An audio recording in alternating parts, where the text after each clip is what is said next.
Eh bien, Bassirou Aïva, depuis l'Allemagne, la recomposition de la CENI pose un problème d'ordre juridique et moral. Alors, quelle est votre réaction? Comment comprenez-vous la position ou le comportement de l'UFC?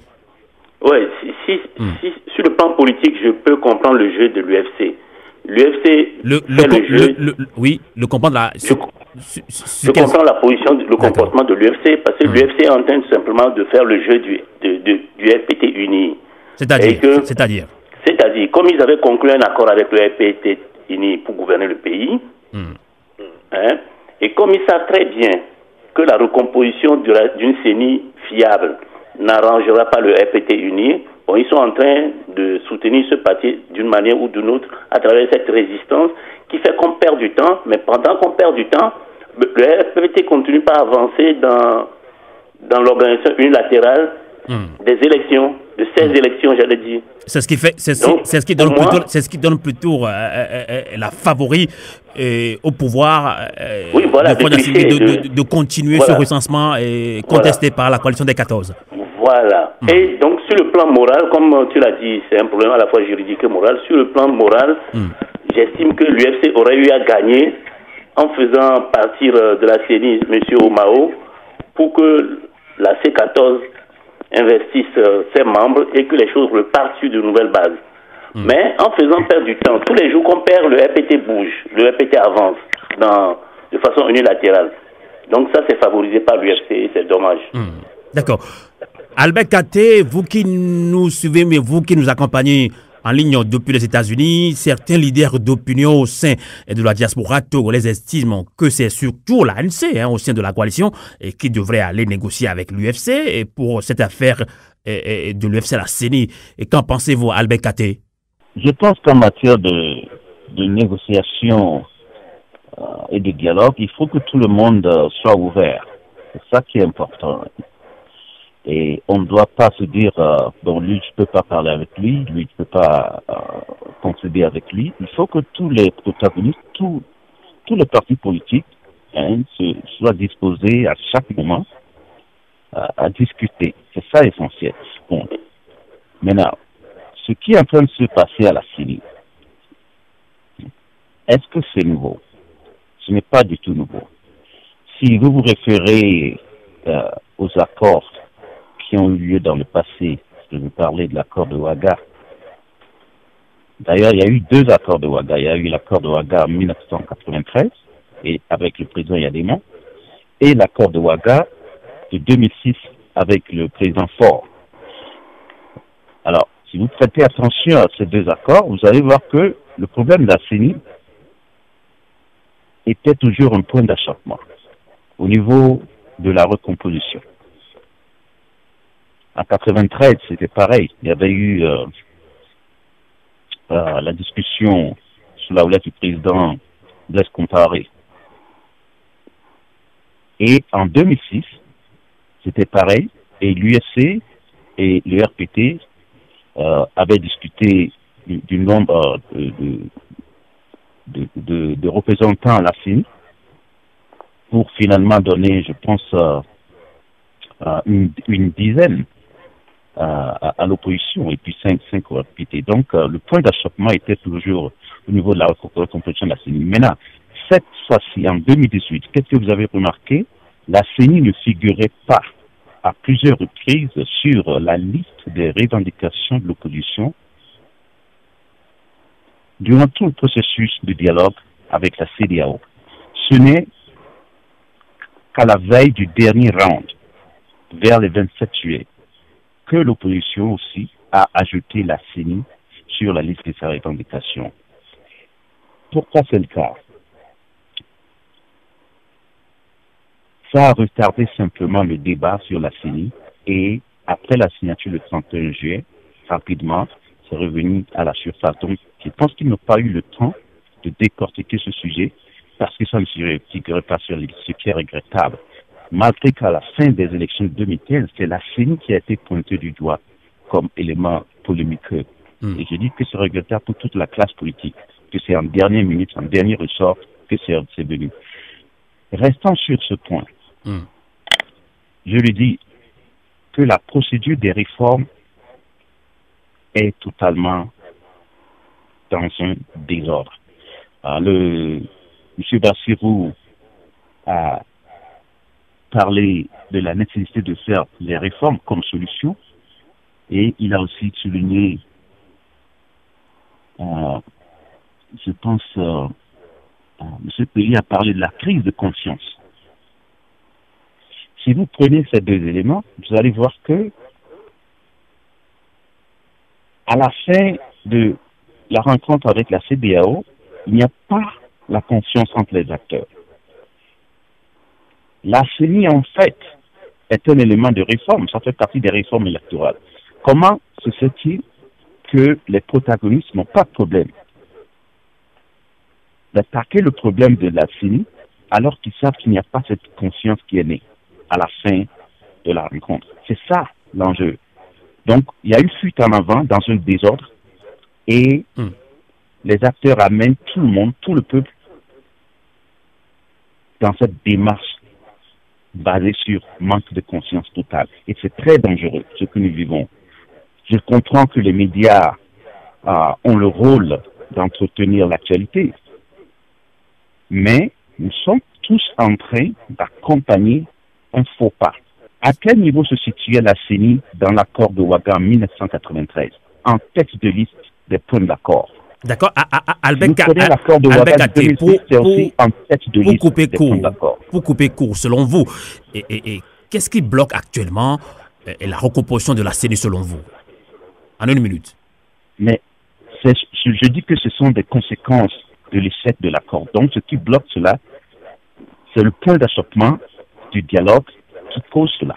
Donc il faut retourner régler ce point d'achoppement du dialogue et vous allez voir que le problème de la CENI ne sera pas réglé, puisque nous l'avons déjà fait en 2006. On avait la même situation et dès que l'accord a été conclu, tout ça a été levé. Tout ça a été réglé en quelques minutes. En quelques minutes, je dis. D'accord. On va voir ce que pense également Pelli Michel depuis Bruxelles. Alors Pelli Michel, vous avez suivi le développement de Albert Katé. La recomposition de la CENI pose un problème d'ordre juridique et moral. Est-ce que vous êtes d'accord avec lui, Pelli Michel? Mais je suis parfaitement d'accord. C'est un problème juridique d'abord, moral peut-être, mais c'est juridique. Et juridique en ce sens que quand la CEDEAO a donné sa feuille de route, tout est clair. L'opposition a 8 membres, le parti au pouvoir a 8 membres. Et ceux-là qui ont nommé le parti de Gilles Christ, le représentant de l'UFC à la CENI, c'est à eux de dire à ce représentant, monsieur, vous ne faites plus partie de la CENI. Ou bien carrément, on dissout la CENI. Si la CENI est dissoute et recomposée, voilà, la CENI doit être dissoute et recomposée et le problème est réglé. Le problème est réglé et c'est au chef de file de l'opposition de nommer les membres de l'opposition à la CENI. Pas le parti au pouvoir. Le parti au pouvoir nomme ses adhérents et ses béquilles à la CENI. Le parti, l'opposition aussi nomme ses partisans, ses membres, ses béquilles à la CENI. Et le problème est réglé. La feuille de route de la CEDEAO doit être scrupuleusement respectée. Et point final. D'accord, on va voir la réaction de Bassirou Aïva. Bassirou Aïva, vous êtes d'accord avec eux, avec Albert Katé et Pelli Michel? Non, la question qu'il faut qu'on se pose, c'est est-ce que le RPT uni ou bien le gouvernement a intérêt à ce que le problème soit réglé?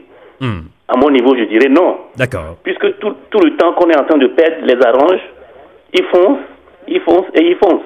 Donc, en fait, pour dissoudre la CENI, c'est du ressort du gouvernement en plus.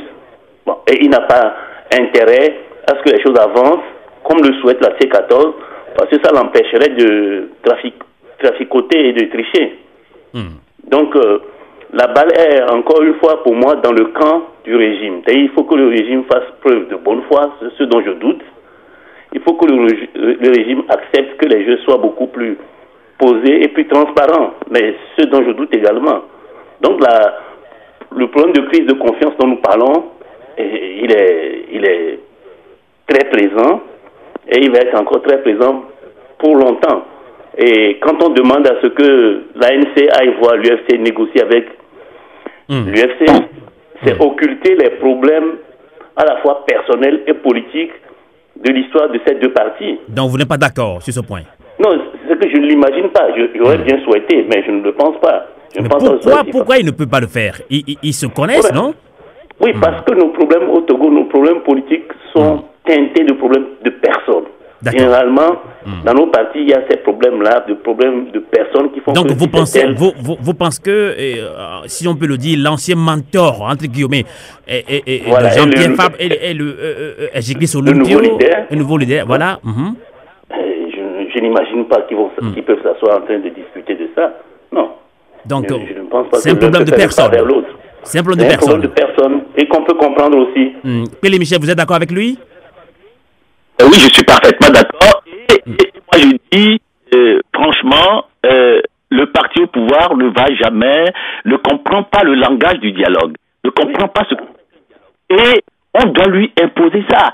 L'organisation supranationale, la CEDEAO, doit imposer au Togo, au régime togolais, la feuille de route, et le comité de suivi doit imposer la feuille de route quoi qu'il arrive. Parce que quand Faure Gnassingbé était président de la CEDEAO, Faure Gnassingbé a imposé les règles de la CEDEAO à la Guinée-Bissau. Donc aujourd'hui, c'est au tour du Togo d'être sous les phares, sous les feux de la CEDEAO. Donc, mais on doit tout faire. On doit faire des appels, des pieds et des mains à la CEDEAO. La CEDEAO doit user de toute sa force. De toute sa force. Mais le Togo est quel pays? Mais chaque fois, nous les Togolais, nous pensons que notre pays est un super pays, que Faure Gnassingbé... Mais Michel, je veux comprendre, je voudrais qu'on reste entre nous Togolais d'abord, puisqu'on le dit souvent, c'est nous Togolais qui devons régler ce problème. Alors, face à cette situation où... le blocage au niveau de la recouvrement de la CENI, Bassirou Ayva vient de le dire, c'est un problème de personne. Que lui a fait le Togolais lambda? Mais le Togolais lambda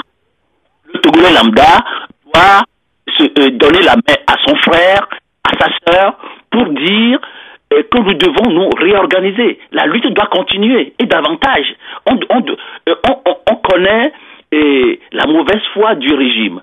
Mais ces gens-là ne vont jamais changer. C'est comme si vous lavez un cochon, vous et vous le mettez à l'air libre, il va toujours se mettre dans la boue. Mais ne comptons jamais sur ce pouvoir pour amener un soi-disant de bonne foi dans ce pays. On doit leur imposer. Et c'est à nous la diaspora. Et à la diaspora de se réorganiser et imposer notre point de vue, parce que nous vivons dans des pays, entre parenthèses, en guillemets, démocratiques, plus ou moins. Et nous savons ce qu'il faut faire. Pourquoi nous ne nous organisons pas? On doit s'organiser. Et si nous nous organisons, on doit se mettre dans la tête que c'est pour prendre le pouvoir. On ne doit pas nous organiser pour accompagner le régime RPT uni. Nous nous organisons, moi ce que je vois dans la diaspora, on s'organise pour accompagner le pouvoir RPT uni. Non, on doit s'organiser pour prendre le pouvoir. C'est ça. C'est ce qu'on doit se dire. D'accord. C'est pour prendre le pouvoir. Et pour prendre le pouvoir, merci. On va continuer ce débat. Albert, d'accord. Albert Katé, juridiquement, la loi ne fait pas obligation à l'UFC de démissionner. C'est ce qu'on nous dit. Alors, que vaut la loi portant statut de l'opposition et face à l'accord entre les protagonistes dans cette situation de crise au Togo? Écoutez, je pense que les deux parties ont assez d'expérience et ont des personnes ressources en leur sein qui comprennent toutes les ressources de la loi et tout ce qui se passe. Si nous rentrons dans ce genre de polémique, il y aura beaucoup de surprises parce que ensemble nous sommes en train d'être emballés dans les conséquences d'un faux pas. Et à la fin du règlement de cette polémique, d'autres vont surgir encore et nous allons nous emballer dans cela. Vous allez remarquer que lorsqu'on a posé, au milieu de ce brouhaha de CENI, lorsqu'on a posé la question au président ghanéen durant sa visite à New York récemment, il n'est pas rentré dans ce débat. Mais qu'est-ce qu'il a dit? Il a pointé du doigt qu'il y a un blocage sur l'accord qu'il faut aller régler. Autrement dit, il est en train de vous dire que indirectement, ce que vous êtes en train de voir là, c'est si vous allez régler ça. Bon, c'est ça que nous, les Togolais, nous devons comprendre, que le monsieur n'a pas parlé pour rien. Mais si on nous emballe dans ce débat, c'est que nous sommes divertis un peu. Donc, je recommande plutôt qu'on prête attention à ce que le facilitateur a donné comme réponse dans le contexte de cette polémique de la CENI. Je reviens un peu à l'accord avec la CEDEAO dont parle M. Michel Pelli. Il y a un canevas que suivent la plupart du temps ces accords pour en arriver à bon terme.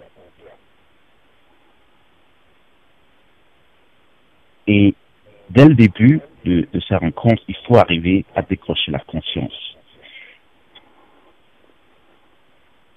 Juste après ça, l'accord se focalise sur un gouvernement d'union et ensemble avec tous les problèmes de la CENI et continue dans les réformes électorales. Je regrette que toute la classe politique qui a toujours suivi ce canevas, aujourd'hui, a mis de côté la démarche normale. On nous a servi une discorde, un mécontentement qui symbolise que ça ne va pas, ça n'ira pas, et on se jette dans un élément de réforme qui est la CENI. Qu'est-ce que vous espérez? On ne peut pas espérer que ça ira, c'est ce qui est en train de se passer. Et ce n'est pas la fin, on n'est qu'au début. Vous voyez. Donc c'est pour ça, il faut qu'on commence par parler aussi de comment corriger la chose, comment servir la solution à la population. La population n'a pas besoin de tout ce débat. Alors, comment, la population a besoin de l'avancement. Mais comment, selon vous, régler ce problème, ce qu'il y a blocage au niveau de la recomposition de la CENI? Merci, c'est ça le président ghanéen a dit. Il parle de retourner au dialogue pour régler le problème de mandat de Faure-Gnassingbé.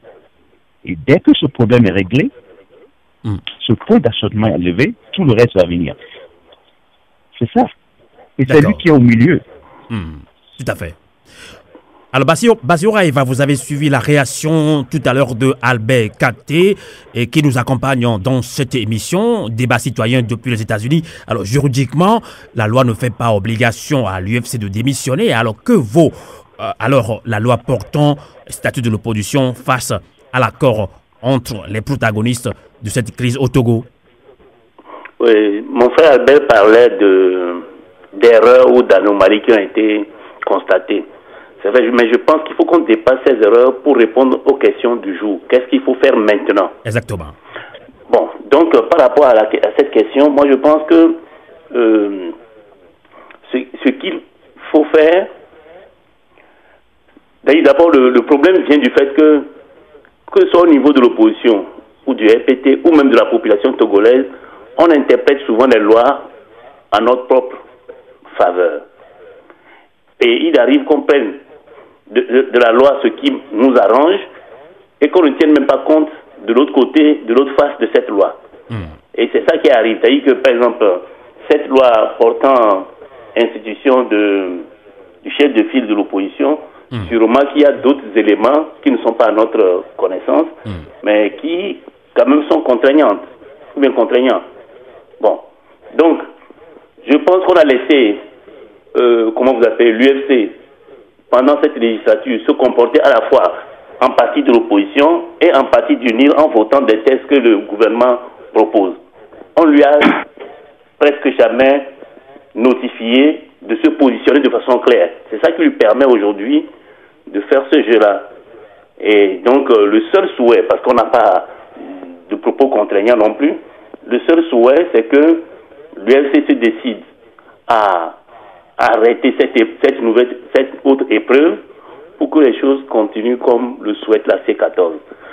Le peuple lui sera reconnaissant. Mais sinon, je ne vois pas par quel moyen on peut avancer parce que pendant qu'il y a ce blocage, le RPT lui continue son recensement. Et donc Bassirou Haïfa, si je vous comprends très bien, ce n'est pas la coalition des 14 ou la ANC qui bloque la recomposition de la CENI, mais c'est plutôt l'UFC, c'est ça? C'est l'UFC soutenu par le RPT, oui. Mais juridiquement, l'UFC, comme on le dit, l'UFC a droit de siéger à la CENI, c'est ce qu'on me dit. Dès lors qu'il a perdu son crédit au niveau, aussi bien au niveau de l'opposition que de la population, dès lors qu'il gouverne le pays avec le RPT, à l'heure où nous parlons, il y a encore des ministres UFC dans le gouvernement. Quand bien même M. Giclis Olympio a fait une conférence de presse pour dire que lui, il arrêtait la politique, lui, il regrette que toutes les propositions qu'ils avaient faites à l'UNIR n'ont pas été prises en compte, tout ça. Il n'a pas amené ses ministres à démissionner pour qu'on voit de façon claire qu'il s'est désolidarisé avec le régime. Donc, il est encore avec le RPT en alliance. D'accord. Kelly Michel, depuis Bruxelles, on a eu l'information comme quoi l'UFC veut intenter une action en justice contre la coalition dans cette affaire de recomposition de la CENI, et juridiquement la loi ne fait pas obligation à l'UFC de démissionner. Quelle est votre réaction par rapport au côté juridique de la chose, Kelly Michel? Si l'UFC intente un procès à la C14 au Togo, mais il n'y a pas à chercher midi à 14h. L'UFC va gagner parce que l'UFC est un parti de pouvoir, fait partie est phagocyté, comme je l'ai dit tout à l'heure, phagocyté par RPT Unir. Donc, intenter un procès, tant qu'à faire, quoi. Mais, juridiquement, l'UFC n'a pas à siéger à la CENI, parce que la CENI a été redéfinie par la CEDEAO, une organisation supranationale, a demandé que la C14 choisisse ses 8 membres et que le parti au pouvoir aussi choisisse ses 8 membres. Point final. La lecture est faite.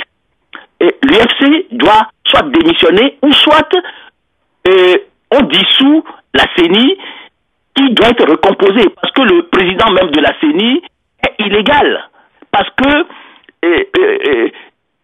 on doit revoter pour le président de la CENI. La CENI que le RPT Unir a instituée n'est pas crédible, n'est pas légale. Donc la loi oblige l'UFC à céder sa place.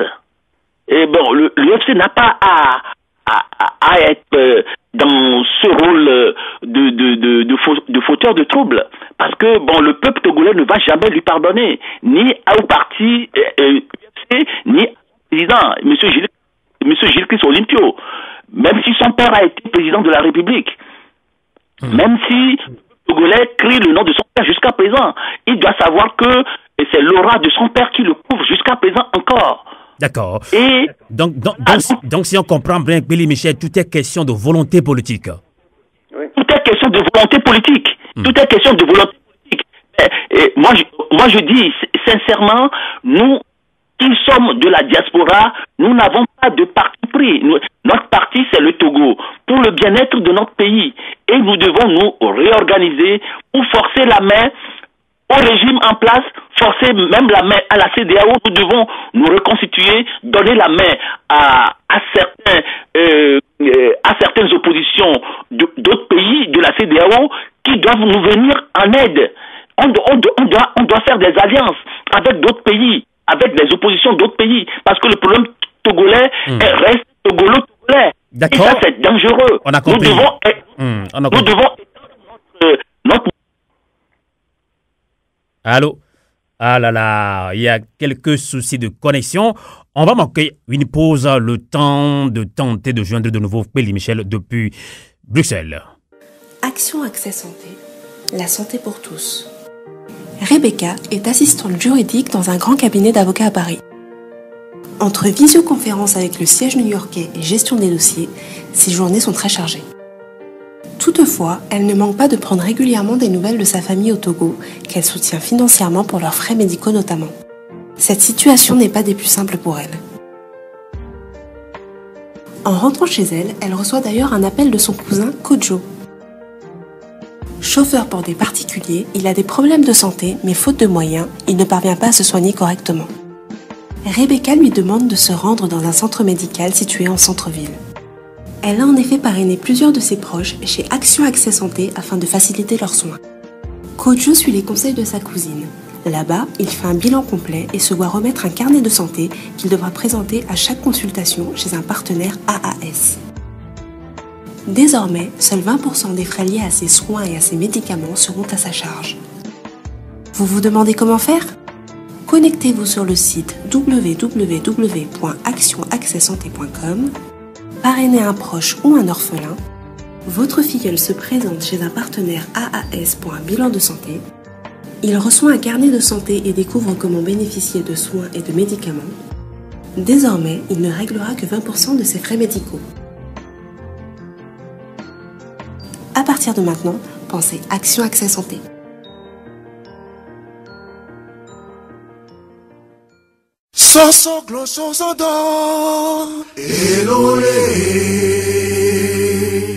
Déterminé à réaliser l'alternance malgré l'obstination de Faure Gnassingbé à rester au pouvoir, convaincu que la minorité pieuse est réfractaire à toute idée de bonne gouvernance et conscient que les marches pacifiques à elles seules ne suffisent plus pour faire entendre raison au plus fort des Togolais et ses affidés, le souverain peuple togolais a décidé de sanctionner les barons du pouvoir en frappant leurs poches.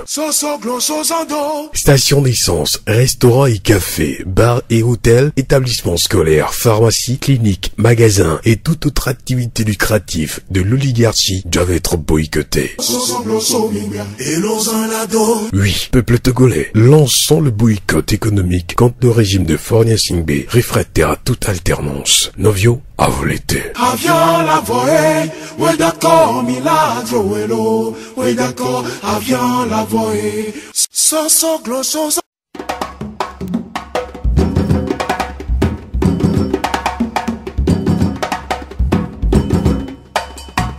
Merci de nous être fidèles sur le 3xW.canalk.cs et radio partenaire Radio à vous l'été. Depuis le 31 juillet de cette année, la CEDEAO a pris en main la résolution de la crise togolaise à travers une feuille de route. Malheureusement, cette feuille de route est interprétée de différentes manières par les protagonistes. Ainsi donc, le gouvernement togolais continue le processus électoral avec le recensement qui suit son cours et contesté par la coalition des 14 qui a lancé à la population un mot d'ordre de boycott. La recomposition de la CENI pose un problème d'ordre juridique et moral. Comment sortir de l'impasse ? Qu'est-ce qui bloque la mise en œuvre effective de la feuille de route de la CEDEAO ?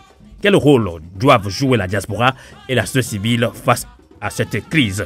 Nous en débattons avec nos invités de la diaspora togolaise, notamment Albert Katé, membre de la diaspora togolaise aux États-Unis, Elie Michel en Belgique et Bassirou Ayeba en Allemagne.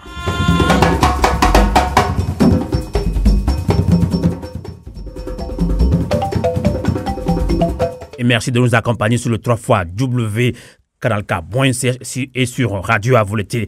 Et nous continuons ce débat. On va relancer quand même ce débat sur le nœud du problème qu'est la feuille de route de la CEDEAO. Alors Albert Katé, depuis le 31 juillet de cette année, la CEDEAO a pris en main la résolution de la crise à travers une feuille de route et qui malheureusement est interprétée de différentes manières par les protagonistes, notamment la coalition des 14 et le pouvoir de Lomé. Alors, qu'est-ce qui bloque, selon vous, la mise en œuvre effective de la feuille de route ? Albert Katé. Oui, pour ce qui bloque la mise en œuvre effective de la feuille de route, je pense qu'il faut retourner, trouver la solution que le président ghanéen vient de pointer du doigt, c'est la question du mandat de Faure pour les prochaines élections de 2020. C'est pas moi qui le dis, c'est le facilitateur qui le dit. Et c'est par là qu'il faut commencer. Donc, pour être clair, c'est le 4e mandat de Faure qui pose problème, c'est ça? C'est ça qui pose problème. Ce qui est encore plus complexe dans ce problème, c'est au niveau des acteurs eux-mêmes. C'est pas facile pour les acteurs de délibérer parce qu'il y a un format auquel il faut prêter attention. L'histoire se répète ici. En 2015, sous Monseigneur Barriga, il y a eu beaucoup d'avancées au niveau des négociations qui concernent les réformes. Et le blocage se fait avec 2 points d'achoppement. Il y a eu le dossier des marchés qui incluait une poursuite contre le président de l'ANC aussi. Et il y a eu le dossier de candidature de Fort Christophe Nyasingbe pour les élections. Sous le CST. Maintenant, en 2018, le CST n'est plus là, c'est le C14. Selon les rapports que nous avions eus, le point d'achoppement revient encore, cette fois-ci, le mandat de Fort en premier. Mais si vous avez remarqué, au dernier rang de la CEDEAO, le 27, quelques jours avant, le dernier conseil des ministres a annoncé la libération de certains détenus et selon le ministre Gilbert Bara, ce décret comportait aussi la levée des poursuites judiciaires contre le président de l'ANC dans l'affaire des incendies. Donc, la seule différence entre 2015 et 2017-2018, c'est que le dossier des marchés a été vidé, mais il reste le dossier du mandat de Fort Nyasingbe. C'est ça la différence. D'accord. Mais la question qu'on peut se poser également, il y a beaucoup de points relevés dans cette feuille de route de la CEDEAO. Est-ce que vous pensez que les 2 protagonistes ont respecté cette feuille de route de la CEDEAO?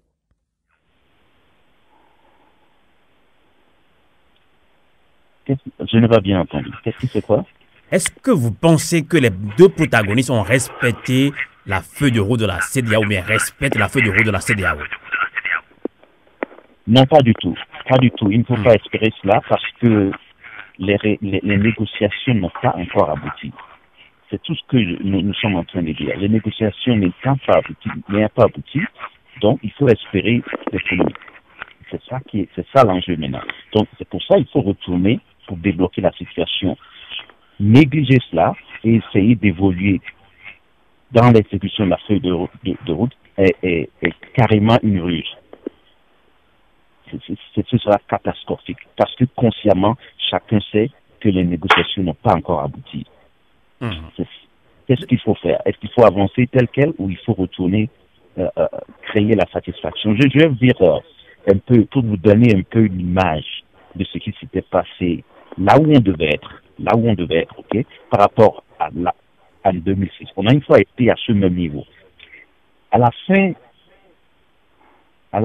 de l'accord de Ouaga, lorsque les négociations ont abouti, selon un article de RFI qui rapporte l'événement, on dit l'ambiance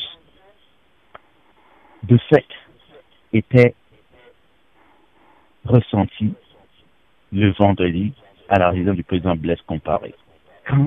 Et il y avait des rigolades, des plaisanteries, des séances de photos. Même le président Léopold Ninevi et sa délégation et l'opposition, les gens étaient rentrés dans l'avion du président de la République pour rentrer de Ouaga à Lomé. La joie était visible et se lisait sur tous les visages. Écoutez un peu la suite. On dit, ils ont pris des engagements et ces engagements concernent en premier la formation d'un gouvernement d'union ouvert aux partis politiques, la société civile, et en second, ces engagements portent sur l'institution d'une nouvelle commission électorale nationale indépendante qui va contrôler tout le processus depuis le recensement jusqu'à l'organisation du scrutin. La question de la composition ainsi que le mode de décision en son sein a été l'un des points d'achoppement entre le pouvoir. Alors, c'est pour vous dire que si vous comparez à là où nous sommes aujourd'hui, vous n'avez pas ressenti cette joie-là. Les gens qui négocient n'ont pas exprimé la satisfaction. Monsieur Michel a parlé a souhaité que la CENI soit recomposée. Nous sommes en train de débattre d'une polémique sur la composition de la CENI. Mais si vous voyez, dès que l'accord de Ouaga aboutit et ça a exprimé la joie, la CENI a été recomposée. Le problème de mode de fonctionnement a été réglé. Et maintenant, le point d'attention, c'est quoi? Ils ont d'abord en premier solutionné le problème du gouvernement et la CENI a été la suivante. Aujourd'hui, le problème du gouvernement est carrément hors de question. Ça veut dire qu'ensemble, les acteurs ne sont pas en train d'aller dans le bon sens. Ils ne sont pas en train d'aller dans le bon sens. Donc c'est tout cela qu'il faut régler et remettre la pendule à l'heure.